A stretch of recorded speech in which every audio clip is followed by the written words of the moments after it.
I'm here, Slocum 23, you're joining the 4th Distant Shore, Chapter 11, Wreckage. Watching horrors, the remnants of Poseidon's revenge sink into the sea. Our ship.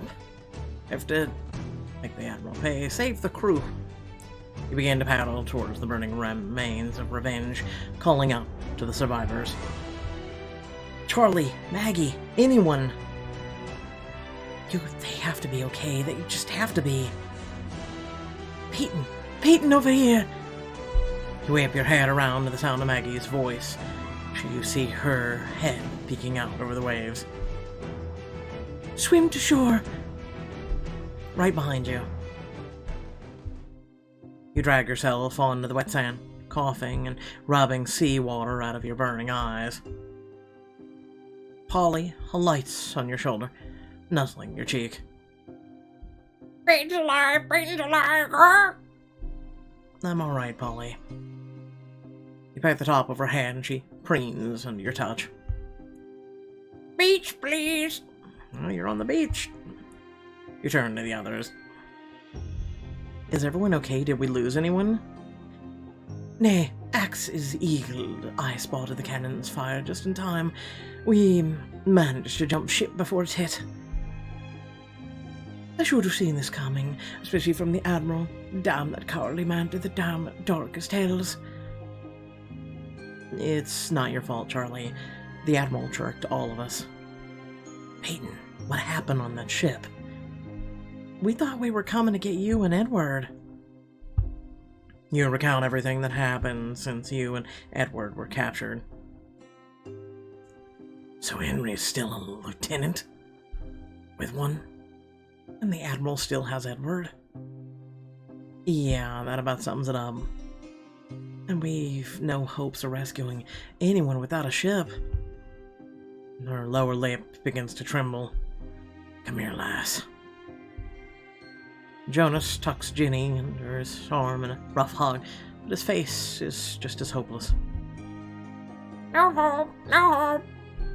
Polly, no. Now's not the time, Polly. Hell, so we've got no captain, and now no ship. We've been better off following Robert. Don't say that. Don't you even think it. But it's true. I don't want to hear another word about Robert or any of them. Charlie squeezes water out of her shirt, her expression tied. I trust Edward and he trusted me, the fool. Look what it got him. Charlie, listen to me. This isn't your fault. Oh, not your fault, not your fault. And yet, even with all the scrapes we've been in, with Edward as captain, he's never gotten the ship blown up. Technically, he's still captain now, so this counts. Charlie cuts him off with an angry slash of her hand. No, now's not the time for your antics, Axe. Hey, you can't talk to my brother like that. You watch helplessly as the crew devolves into bickering. What's happening to us? We definitely can't rescue our friends or defeat the Admiral for fighting with each other. I have to find some way to unite everyone. Give your crew a pep talk to boost morale and unify everyone in these trying times. You jump up in front of the crew. I should unsheath my weapon to get their attention. Shout instead. Unsheath my attention. You hold your sword up, pointing it at your audience, who channel all your monologue experience from acting class. Hey, I've got something to say and you're all gonna listen to me, savvy? Is that sword really necessary? What was that, Maggie? Nothing. Now that I have everyone's attention, who do you address? Maggie, who's been negative Nancy since the beginning. Maggie, you chose to stay with us for a reason, and it wasn't just because we had a ship or because Edward was captain, and the mutiny was hard on all of us, but we're stronger now because of it. And one day we'll be stronger because of this, too, you'll see. I don't know. Look, I get that you're scared. We're in a scary situation without a captain or a ship, but you're not alone. We have each other, and as long as we have that, we'll figure the rest out as we go. It's true enough, I suppose. Jenny, I know this is tough, but when Jonas wanted to join Robert, did you give up? No, of course not. And you can't give up either now. Now, I know it feels like all is lost right now, but we have to keep fighting for our family. Are you willing to fight with me? Let's do this. The twins. Return to Adelaide and Axton. I know this isn't what you signed up for, but it's all part of the adventure. Twins exchange a look. Peyton has a point. I don't recall cannon fire being part of the deal. Aw, Axe, where's your sense of excitement? Back on the high wire. Ada turns to you with a wink. Ignore my brother, we're here to help however we can. Jonas. Turn to Jonas.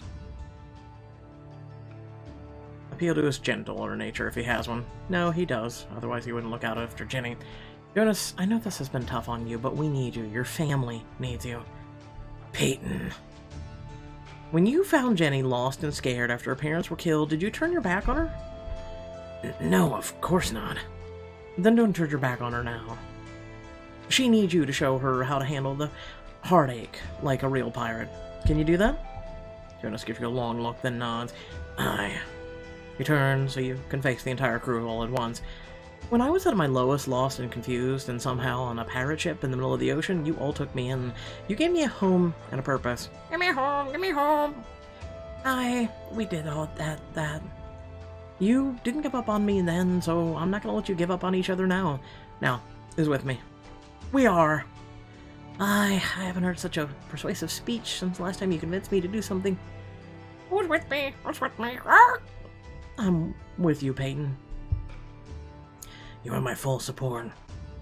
We're all with you.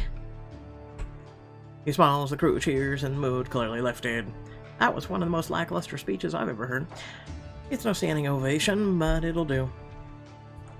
Out of the corner of your eyes, watch Charlie leaving the group and walking down the beach. I should go check on her. You find Charlie in a secluded cove, skipping rocks over the waves. What? You didn't like my speech? If you're here to tell me, this isn't my fault. I'm here to listen, Charlie. There's nothing to say.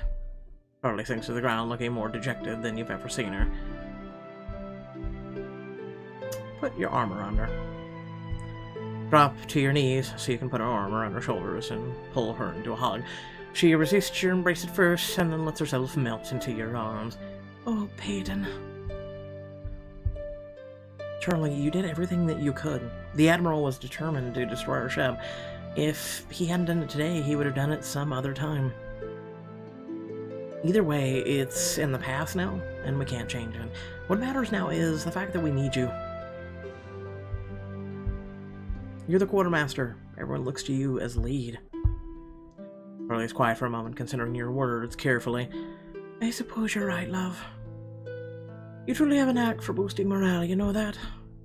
I try. Charlie leans in to kiss your cheek, but you turn at the last moment to capture her lips with yours. We can face whatever the future holds for us, Charlie. Together. I think we might. She kisses you again, and for a moment, life seems simple and easy. All you need is each other. Finally, you pull back and you stand up and offer her your hand. Shall we return to the others? I lead the way. Make your way to where the rest of the crew is gathered. So, does anyone actually know where we are? Is this another deserted island, or... Don't you recognize it, Peyton? We're back on the island of St. Sylvia. The city itself is just a few miles north, if my tracking is right. Good. Then our first priority has to be to get the compass before the Admiral. Before the Admiral! Ah! He has the coordinates for the island, but he doesn't know exactly where we buried it. We still have a chance to get there first. What about Henry and Edward? We have to prioritize. We can't fix everything all at once. And getting the Admiral has to be our first order of business. If he finds that compass... Oh, would that be so bad? The thing is broken anyway. Right, the crew doesn't know that the compass isn't broken, or that it glows when I touch it. I overheard the Admiral say he has a way to make it work. Why is this compass so damn important other than it glows? which means it's only a matter of time before he finds the treasure of the Pirate Queen. The treasure of the Pirate Queen? Sounds like just a story.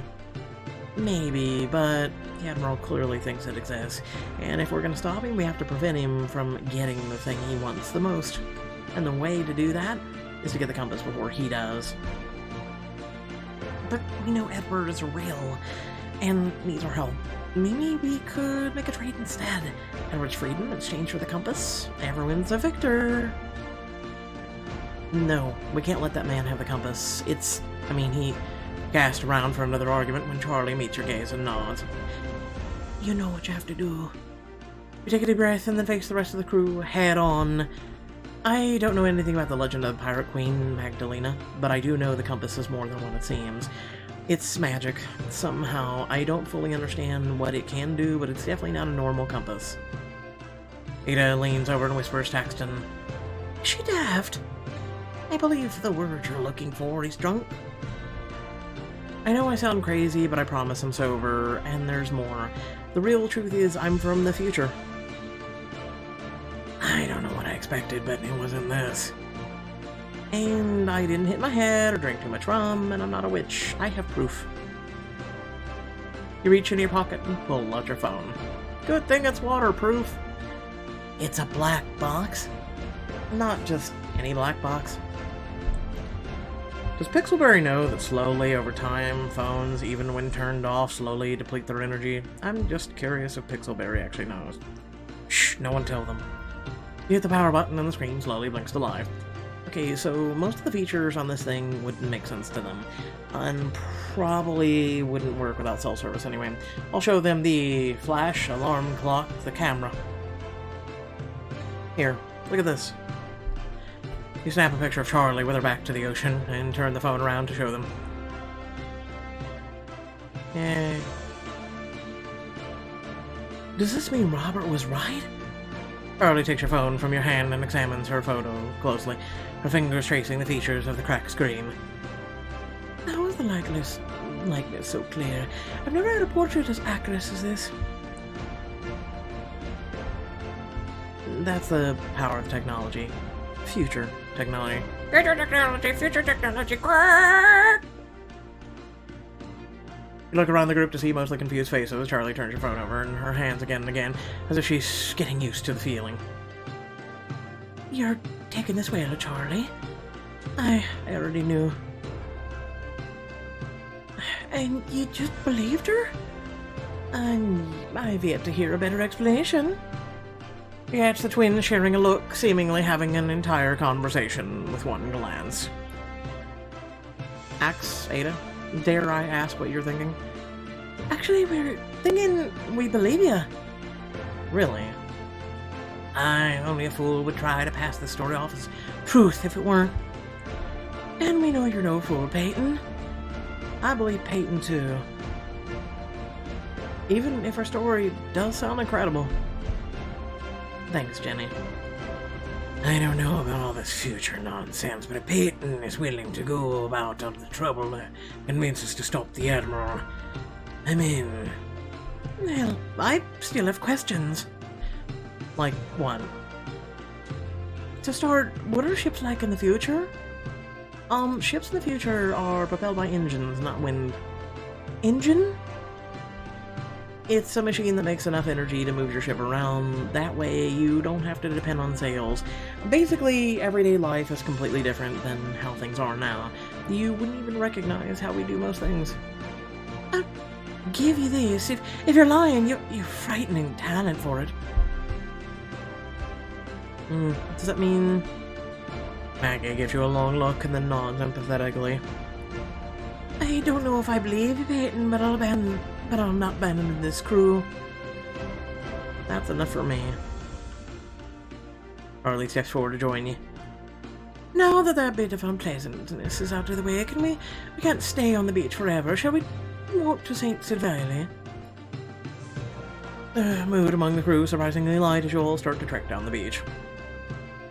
Maybe there's hope for us yet.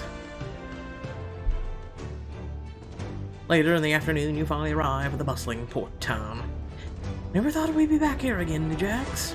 But the city was good to us. First things first, we need a ship ASAP, preferably a freaking fast one. Our options are to build, buy, or steal, and we don't have time to build. Or coin to buy. I suppose our only option left is to steal. You can at least try and look contrite about it, Ada.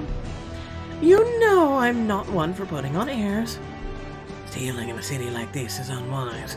There are soldiers everywhere. As long as we don't get caught with our hands in the cookie jar, as Robert says. For the last time, I don't want to hear the traitor's name. Damn, the bastard is probably here now. I always love this city. Her mind is whirling, piecing together the beginning of a plan. Wait, you think Robert is here with the rest of the crew? Do you think he has a ship yet? I don't know, but I could ask around and find out for you why. This may sound crazy, but what if we team up with Robert? Team up with Robert? You want to work with Robert after everything he's put us through? Nay, not on your life. Can we trust him or his crew? From what you've told us, this plan seems like a dangerous plan. It's a risky move, to be sure. I know it's a gamble, but Robert might be the only chance to beat the Admiral to the compass. We have to do this for good of all mankind. The Admiral's too dangerous to not do everything in our power to stop him, even teaming up with our enemies. Who's with me? Damn it, Peyton, I hate it, but you're right. I say aye. Charlie's support causes a ripple effect on the entire crew, of course, as third agreement. And Charlie, you said you could find out where he is? I'd have to speak to my contacts. Should take more than a few hours. What are we supposed to do until then, Wade? We would be plenty of supplies to get for the journey. As Maggie starts to dole out the responsibilities, Charlie lowers her voice so only you can hear. If you don't want to run errands and come with me, I could use someone to watch my back because I talked to my contacts. Help Charlie locate Robert to find out more about her past in this exclusive scene. Today must be Connect with Charlie Day. Polly, stay with Maggie. Stay with Maggie. Lead the way, Charlie. First things first, we must have a discussion with a woman who knows everything that goes on in St. Sylvan. You follow Charlie through the city and to a small market stall. Bronte, you back there? An old woman emerges from behind the car, her grizzled face cut in two with a smile. I was wondering when you'd show your face around here again. Who's your friend? Charlie reaches for your hand and tugs you forward. The old woman's eyes do not miss the connection between the two of you. This is my Peyton. Hi. Pleasure to make your acquaintance. Now, Charlie, I know you didn't come all the way just to say hello to an old woman like me. What can I do for you? We're looking for someone.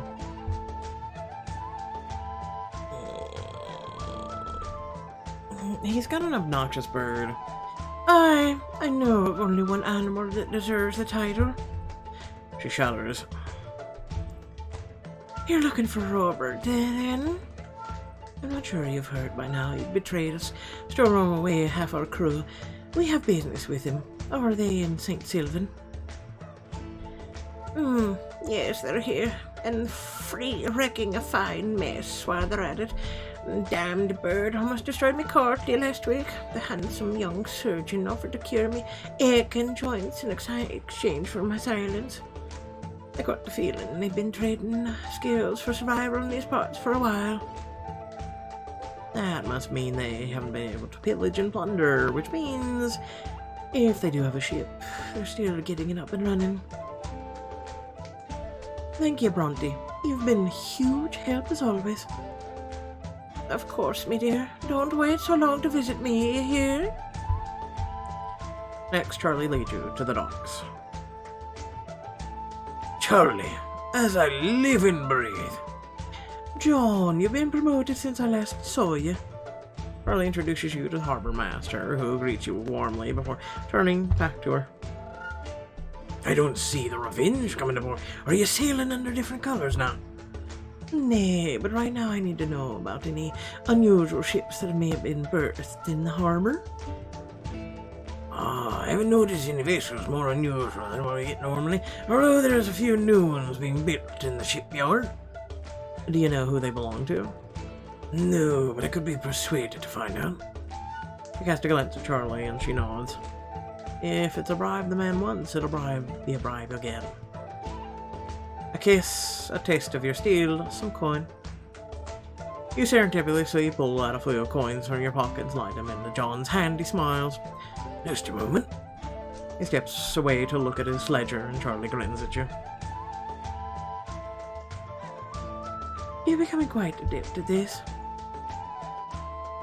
I learned from the best. One of the ships is registered to Octavia Johnson, scheduled to leave port tomorrow morning. Johnson. An alias, to be sure. That means we must hurry or risk missing them completely. Thank you, John. You and Charlie travel around the winding streets and back the alleyways of the city for most of the afternoon, but you soon run out of leads. I'm sorry, Charlie, but no one matching that description is coming here asking for more weapons or ship parts. Thanks anyway, Trip. After your third dead end in a row, the two of you start to backtrack. So what now? I don't know. We're not much closer to finding them than when we started. Well, that's not true. We know for sure that they're here with a ship. We know they're short on cash and leaving tomorrow. But what use is any of it if we can't find them? You just wait for them to board their ship. Charlie slams her fist into a nearby wall, splintering the wood. Whoa. We've still got plenty of time to figure out. Why are you so upset? Clenches her fist at her side and refuses to look at you. Charlie, let me be here for you. For a long moment, Charlie finally responds. Her voice is low, but you can barely hear it. Are you sure you want to be? Of course. There's nowhere else I'd rather be than by your side, supporting you. Well, you'd be the first. She falls silent again, and you wait patiently for her to continue. Have I ever told you about my father? Your father? You've never mentioned him. What did he do? It's more of a question of what he didn't do. He's never acknowledged me as a family. He left me to be raised as a servant in his household. I don't know. I don't think he even searched for me after I ran away. Seriously? He's a right bloody bastard, the governor of Port Monarch. Your father's the governor of a port city? The biggest one on the Caribbean. Usually I can convince myself that the old cogger isn't worth my time, but sometimes it still hurts. Of course it does. Robert was my way out, you know. I suppose that's why I can't give up on him, even when he deserves it. Even when he betrays me. Oh, Charlie. But then I wonder, my old family didn't want me, and my new family deserted me. What is the fault? Is with me? It isn't. Your father's a fool and Robert's a dumbass. They don't deserve you. And as for the crew, most of us are still here. You still have a family who loves you and cares about you. They're the only ones who matter now. I just have to keep reminding myself of that. Thank you. Charlie smiles at you, her eyes twinkling. You feel familiar fluttering in your stomach. You lean in and brush your lips with hers. A soft kiss, warm, gentle, and all too fleeting. You matter to me, love. I hope you know that. I don't mind hearing it now and again. She brushes your cheek with her fingers, pulling you close to kiss you again. Eventually, the two of you step back. So what's our next step? How do we find out where Robert is right now? Well, all your talking reminded me. I think I know of just the place. Not a half hour later, the two of you slip into the kitchen of the local inn.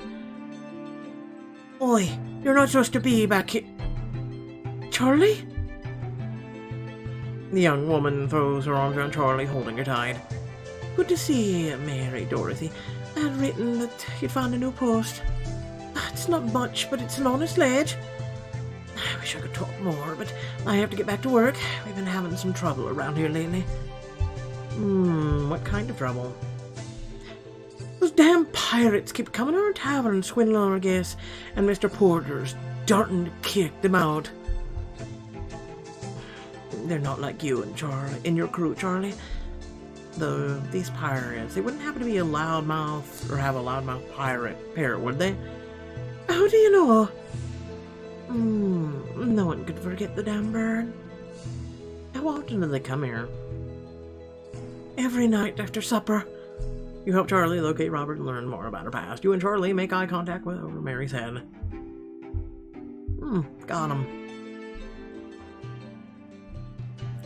That evening, and Charlie returned to the inn with the crew, leading them inside the tavern on the bottom floor. My contact says that Robert's has been making a berth in St. Sylvan for a few weeks now. They don't seem to have much love for him, so be on the lookout. You gaze around the small room, looking out for any familiar faces when...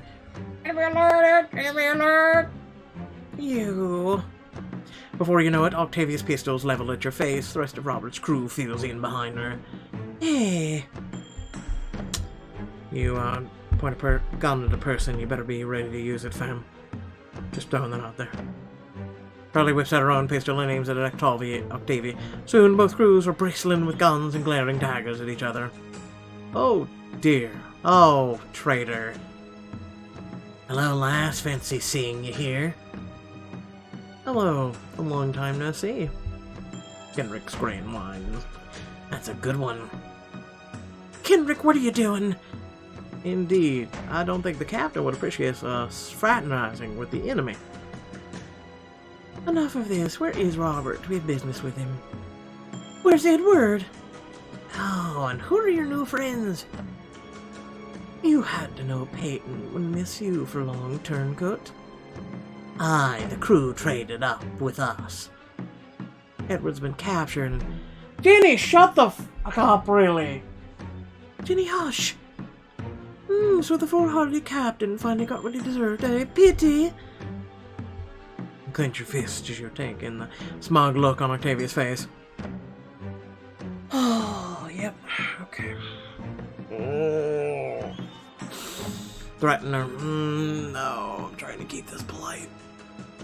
Sweet dogger. Look, Octavia, we know we're at a disadvantage here. You want us to say it? You were right, Edward's obsession led us down a dangerous path, and the revenge was lost because of it. At least you're willing to admit when you're wrong. But this crew was once your crew. They were once your family. There may be some new members, myself included, but how can you turn your back on your family in their time of need? Isn't that what made you seek out the revenge in the first place? Someone turning their back on you? Perhaps you're right, but even if we did tell you where the captain is, it wouldn't make a difference. He won't help you. Maybe not, but we're not going to stop until he tells us off. Tells us himself. Octavia exchanges a look with Samuel and Kendrick. Why, put the last through. What difference does it make? You're being awfully amendable, Kendrick. Only because they're not gonna buy me a pint if you're pissing them off. Fine, you come with me, you oaf. Those two crews cautiously join the same table, though no hands stray far from their weapons. Charlie continues to glare at Octavia. Well, he's in the back room. You and Charlie start to move past Octavia, but she puts a hand out to stop you. We'll be right here, so don't try anything. Back at ya. You and Charlie enter the back room at the tavern, and immediately spot Robert drinking in the far corner. The two of you slip into the seats on either side of him. I was wondering when you would show up. Although I admit, I thought Edward would be with you. Don't tell me you finally seen the light. See the light! See the light! What the hell? Robert's eyes are pert with disdain. Copying me now, are you, Miss Bellamy? I didn't realize you had a copyright on adopting parrots. The two birds preen at each other, and you reach up to soothe Polly. Beach, please! Beach, please! I have no regrets with that. Robert gives your parrot a long, suspicious look, and then turns back to you and Charlie. What do you want? We're here just to chat. You seem to want a great deal more than idle conversation. If Edward's absence is any indication, I suspect you both require my ship and my crew. I don't know where you're getting your information. Likely the same place you get yours, Charlie. Look, you got us. Obviously, we're only here because we want something from you, but we're not expecting you to just hand it over. This is a negotiation. Is that so?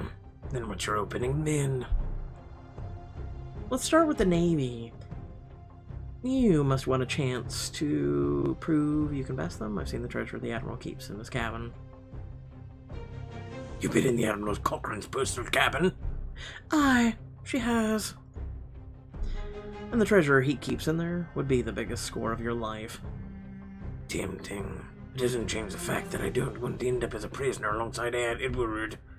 Well, what about the gold you already won? Edward buried your shares on the same island we're trying to get to, plus some other treasure. You take us there, and I'll return the shares you lost. Are you attempting to bribe me with my own treasure? I wouldn't call it a bribe so much as a regular payment. Try again, Miss Bellamy. Have you thought about Edward? As a matter of fact, I try to make a point of not thinking about Edward. Well, you should. Wouldn't you love having Edward owe you a favor? Ah, you'd enjoy holding that over his head. You're not wrong about that, but it's not much worth the cost. Now, are you quite finished? Because unlike foolish Edward, I'm immune to your charms. Do we need to get a boy in here for you? I know an orc from another book. She'd show you your place. I would. Robert counts his pint and rises. Starting towards the main room of the tavern, Charlie frantically whispers to you. We're running out of options. If you want to earn Charlie's respect, you have to prove you can stand your ground against him. How am I supposed to do that? Challenge him to a duel? Not just a duel. That'll attract too much attention, but perhaps a game of cards could change our fortunes. Let's challenge him to whist. He boasts about being undefeated among the crew, so if you win, he'd be forced to take your offer. His pride wouldn't allow otherwise. Challenge Robert to whist. What the hell is whist? And get a chance to put him in his place and earn back the respect of his crew. Let us do it. Robert, this conversation isn't over. Catch up to Robert in the main room in the tavern. I challenge you to a game of whist. If I win, then you'll join us. Why would I take you up on that? I've nothing to gain from this game. If you win, I'll tell you where I buried the treasure, reveal the truth about who I really am. I should think you'd be too wise to make such a confession. That's why they call it a gambling, isn't it? Besides, you wouldn't want your crew to think you're afraid of losing to me unless you really are a coward. Don't fall for her tricks, Captain. What trick? Aye. What harm could one little game do? Does Peyton even know how to play? Surely, Robert will win easily.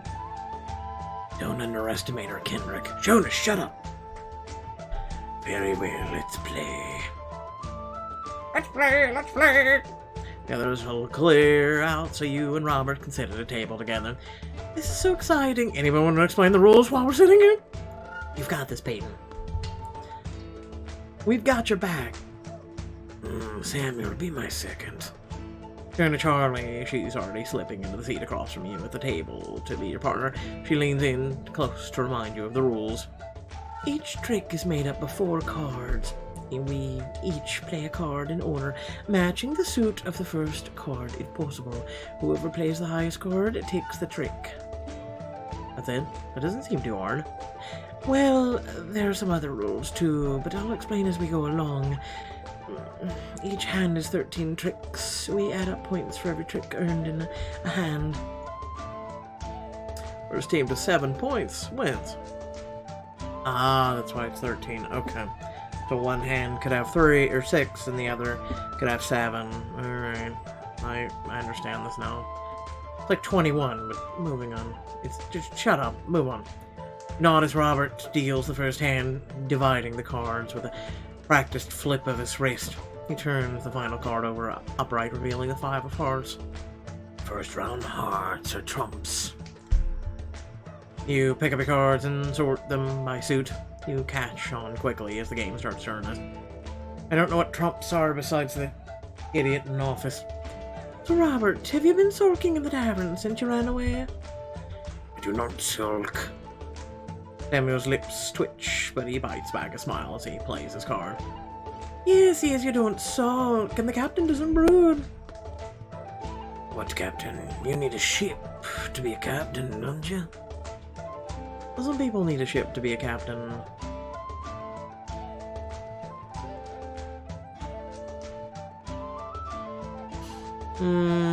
Lack in other areas. You can hear Kendrick snickering beside you. Oh, how I missed you last.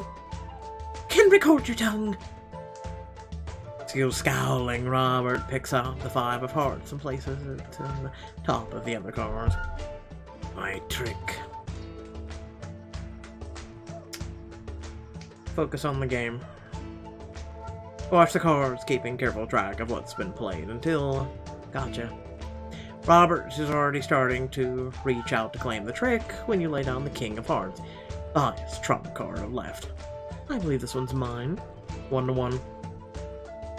You smile and pull the trick towards you. Then you play the Queen of Hearts, then the Jack. What kind of fool would hold back these cards? A strategic one. It's a trap! It's a trap! Robert glares at your parrot. What? You think your parrot's the only one with sass? As the hand finishes, you and Charlie have 8 tricks to Robert and Samuel's 5, giving you 2 points. The group murmurs as Samuel starts shuffling for the next hand. Wonderful! They're gonna win their way onto our new ship and get it blown up too. Silence. I need to concentrate. You and Charlie share a smirk as the next hand is dealt. You play the next 2 rounds, growing more and more comfortable with the rhythm of the match. Samuel, get your head in the game. I'm trying my best. Spades are trump this hand. Your heart beats faster as you arrange your cards. Exactly what you needed. When the moment is right, you set down your cards with a smirk. Charlie laughs in relief as you collect the final trick. And that's game. Nice effort. Maybe next time. Reach across the table for a sportsmanlike handshake when Robert scowls instead. She's done it. I never doubted Peyton. Sure. He bested us fairly, lass, which means drinks are on the captain. Wait, we're singing? We're singing? Okay, I'm turning this up. Pixelberry added singing to the game. Before you know it, the crew has cleared out the back room and are drunkenly singing sea shanties like no time has passed them all. Fare thee well, my lovely Dinah. 1,000 times adieu. We are bound away from the holy ground. The eagles we can love so true. Everyone throws their arms around each other, belting out the lyrics. Fare thee well, my lovely Dinah, 1,000 times adieu. We are bound away from the holy ground, and the girls we love so true. We'll say Even Robert seems to have softened a bit by the time Kendrick sings out the final note. And still I live in hope to see the holy ground once more. Or keep another round. Another round, another round! You take a long draught of your ale, relieved that your plan is finally working. The 2 crews are catching up and getting to know each other better. Lady Axe, this is Kendrick. If ye knows what's good for ye, you'll stay far, far away from him. Henrik sweeps a teasing bow.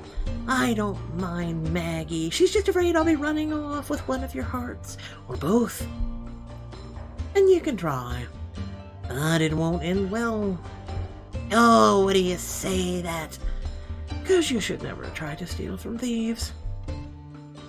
Jenny is perched on the table, leaning her head on Joe's shoulder. I missed our family. Me too. Hope you scallywags remember we're casting off at dawn, and I'm not rousing the lot of you from the pigsty.